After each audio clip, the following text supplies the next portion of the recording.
अरे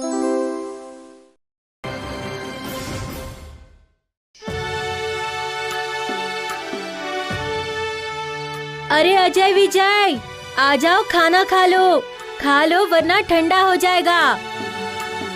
अजी सुनते हो, आप भी आ जाइए, मैं सबको साथ में खाना परोस देती हूँ।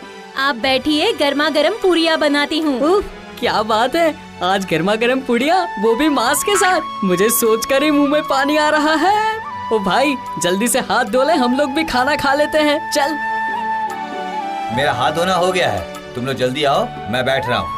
देख कैसी मुसीबत है, अब फिर से खाना खाने के लिए उठना पड़ेगा। अगर खाना मेरे बिस्तर में ही आ जाता तो बहुत ही अच्छा होता। ए भाई आजा। अरे भाई आ रहा हूँ। ना आलसी होना अच्छी बात नहीं है, जब बड़े होगे तो समस्या में पड़ जाओगे। आपने बिल्कुल सही कहा, आपको उसे समझाना चाहिए।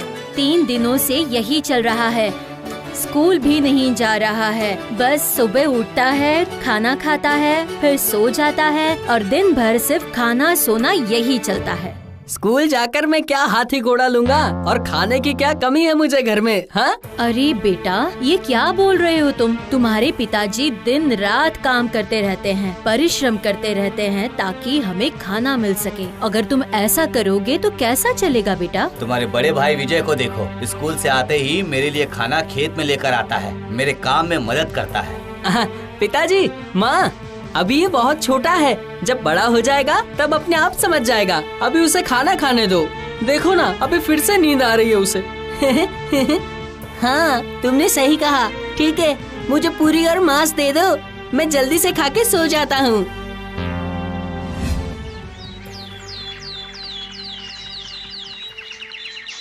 अरे आप कुछ खा कर जाते तो अच्छा होता। पूरा दिन बाहर का खाना खाना अच्छी बात नहीं है जी। अरे नहीं भाग्यवान, पहले ही मुझे बहुत देरी हो चुकी है और मैं देर नहीं कर सकता। मेरा खाना हो गया है माँ, आप मुझे रोटी और गुड़ दे दीजिए। मैं पिताजी के साथ जा रहा हूँ, जब वो शहर चले जाएंगे तो मैं खेतों का काम शुरू कर दूंगा। हाँ बेटा, देती हूँ। लो, ये लो, और वक्त पर खाना खा लो। माँ, मैं आता हूँ। भाई को स्कूल जाने के लिए तैयार कर देना।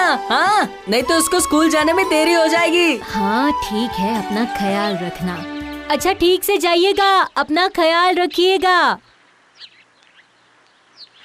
अरे अजय, उठो, अभी तक नींद पूरी नहीं हुई, उठो।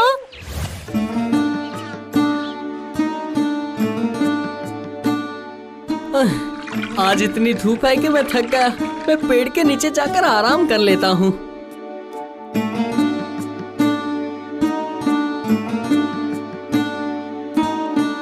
भाई, ओ भाई, क्या हुआ? तुम स्कूल जाने के बजाय यहाँ पर खेल रहे हो, ना काम करते हो ना पढ़ाई करते हो। ऐसे करने से हो जाएगा तुम्हारा? भैया, मैं क्यों जाऊँ काम करने? मेरे को कोई कमी है क्या?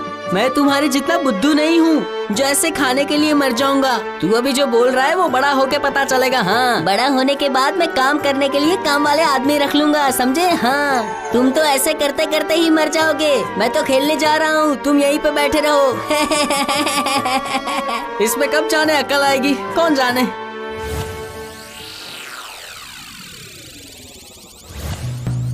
गांव में जो भी कुंवारे लड़के हैं उनके लिए एक अच्छी खबर लाया हूँ। हमारे जमींदार साहब की एक विशेष इच्छा है। उनकी इकलौती पुत्री मधुबाला के साथ एक योग्य लड़के के साथ विवाह करवाएंगे।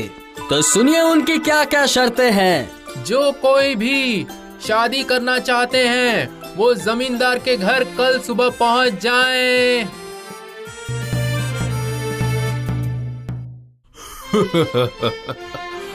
आज मैं तुम्हें 500 सोने की मुद्राएं और 5 एकड़ जमीन दूंगा खेती के लिए, जिस पर तुम खेती कर सकोगे। और 1 साल बाद हम सब लोग यहीं पर इकट्ठा होंगे और उस जमीन से जो सबसे ज्यादा पैसा कमा कर लाएगा वो बनेगा मेरा दामाद और उसी से मेरी बेटी शादी करेगी। हाँ बिल्कुल जमींदार साहब, बिल्कुल आप एकदम सही कह रहे हैं। बिल्कुल। मेरी एक और शर्त है, जो मेरी समय की अवधि दी गई है उसमें किसी ने मेरे पैसे नहीं लौटाए, उसे दंड के तौर पे अगले 1 साल तक जमींदार के यहाँ नौकर बनकर रहना पड़ेगा। जो आप बोले जमींदार साहब।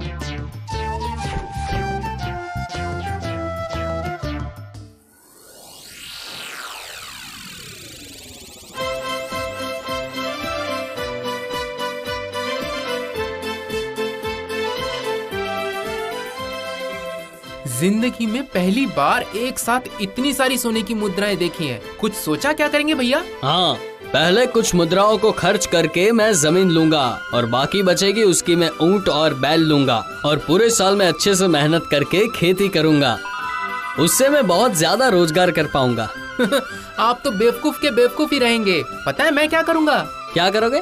ये मुद्रा में से आधी मुद्राओं को खर्च करके 4 किसानों को मेरी जमीन पर काम करने के लिए रख लूंगा। और अगले 1 साल तक उन 4 किसानों से मैं बहुत सारा काम करवा के बहुत सारे पैसे कमाऊंगा, समझे? और बाकी मुद्रा का क्या करोगे? और बाकी के पैसे से मैं 1 साल तक मजे करूंगा। भैया आप में ऐसी बुद्धि कहाँ?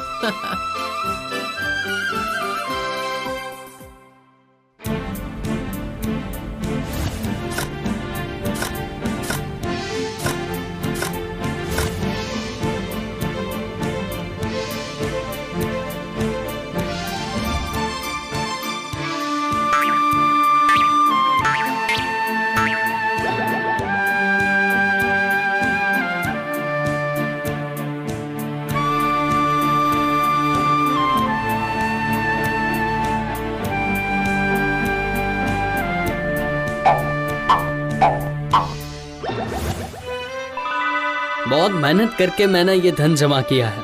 ये पुरस्कार तो मुझे मिलना ही चाहिए। अच्छा ऐसा है? रुको रुको, मैं जरा अपने किसानों से मिलकर आता हूँ, फिर हम एक साथ जमींदार को मिलने चलते हैं। हाँ ठीक है, लेकिन जल्दी आना भाई। पता नहीं ये पेड़ कहाँ से आ गए। हमारी सारी की सारी फसल नष्ट हो गई। अब क्या करेंगे? बताइए क्या करें हम? मैं आपको कुछ भी नहीं दे पाऊंगा सेठ जी। इस साल का अनाज तो अब तक बिका भी नहीं है। अब तो हम कंगाल हो चुके हैं सेठ जी। हाँ, ये क्या बोल रहे हो? हाँ हाँ हाँ हाय हाय, अगर भैया की तरह मैं मेहनत करता तो आज ये नौबत नहीं आती। मैं इस मुसीबत में नहीं फंसता।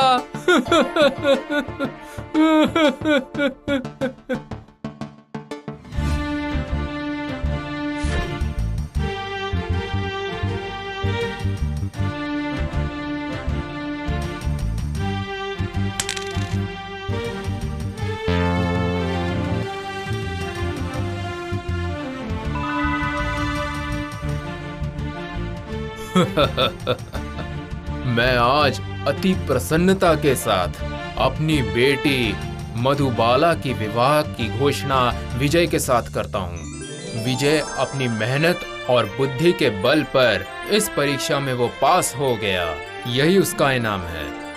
साधु साधु। और शर्त पूरी न होने के कारण अजय को विजय के यहाँ 1 साल तक काम करना पड़ेगा, उसका खास आदमी बनना पड़ेगा।